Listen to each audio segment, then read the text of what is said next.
नमस्ते दोस्तों, स्वागत है आपका मेरे चैनल में। कहानी अच्छी लगे तो वीडियो को लाइक करना ना भूलें। आज की कहानी है गणेश चतुर्थी उत्सव क्यों मनाया जाता है। गणेश चतुर्थी पौराणिक कथा। भगवान गणेश जी के जन्मोत्सव के रूप में 10 दिनों का उत्सव मनाया जाता है, जो गणेश चतुर्थी से शुरू होता है।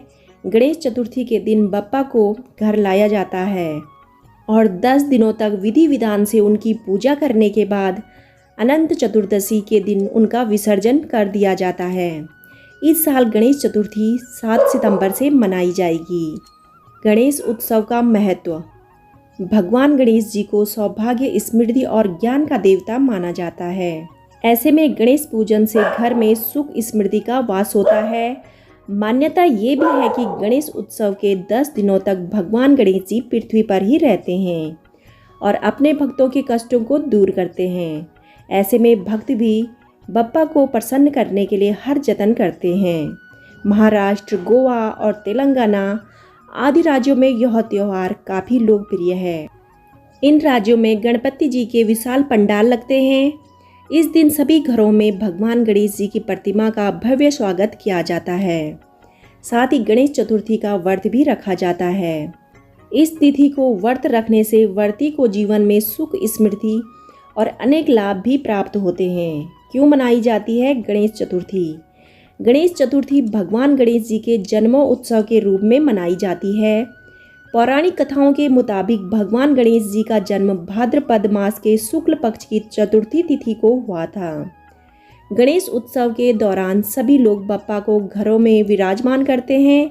10 दिनों तक उनकी विधि विधान से पूजा की जाती है। किसी भी नए काम की शुरुआत से पहले भगवान गणेश जी की पूजा करने की परंपरा है।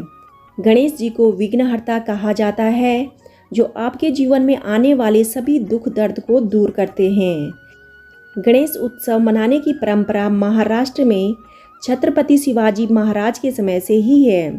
गणेश चतुर्थी का इतिहास। गणेश उत्सव की शुरुआत महाराष्ट्र की राजधानी पुणे से हुई थी। गणेश चतुर्थी का इतिहास मराठा साम्राज्य के सम्राट छत्रपति शिवाजी महाराज से जुड़ा है। मान्यता है कि भारत में मुगल शासन के दौरान अपनी सनातन संस्कृति को बचाने हेतु छत्रपति शिवाजी ने अपनी माता जीजाबाई के साथ मिलकर गणेश चतुर्थी यानी गणेश महाउत्सव की शुरुआत की थी। छत्रपति शिवाजी द्वारा इस महाउत्सव की शुरुआत करने के बाद मराठा साम्राज्य के बाकी पेशवा भी गणेश महोत्सव मनाने लगे थे। गणेश चतुर्थी के दौरान मराठा पेशवा ब्राह्मणों को भोजन कराते थे और साथ ही दान पुण्य करते थे।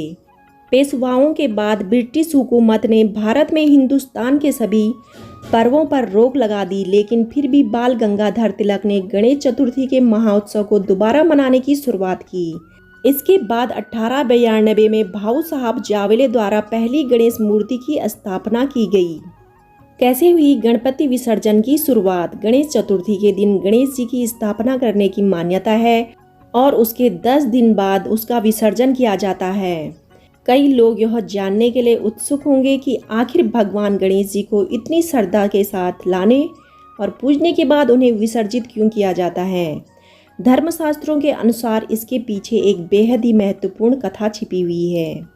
पौराणिक कथा के अनुसार महर्षि देवव्यास जी ने भगवान गणपति जी से महाभारत की रचना को क्रमबद्ध करने की प्रार्थना की थी। गणेश चतुर्थी के ही दिन व्यास जी श्लोक बोलते गए और गणेश जी उसे लिखित रूप में करते गए। 10 दिनों तक लगातार लेखन करने के बाद गणेश जी पर धूल मिट्टी की परतें चढ़ गई थी। गणेश जी ने इस परत को साफ करने के लिए ही 10वें दिन चतुर्थी पर सरस्वती नदी में स्नान किया था। तभी से गणेश जी को विधि विधान से विसर्जित करने की परंपरा है। दोस्तों, आपको कहानी कैसी लगी कमेंट करके ज़रूर बताइएगा। कहानी अच्छी लगी हो तो वीडियो को लाइक, शेयर और चैनल को सब्सक्राइब करना ना भूलें। कहानी सुनने के लिए आप सभी का तहे दिल से धन्यवाद।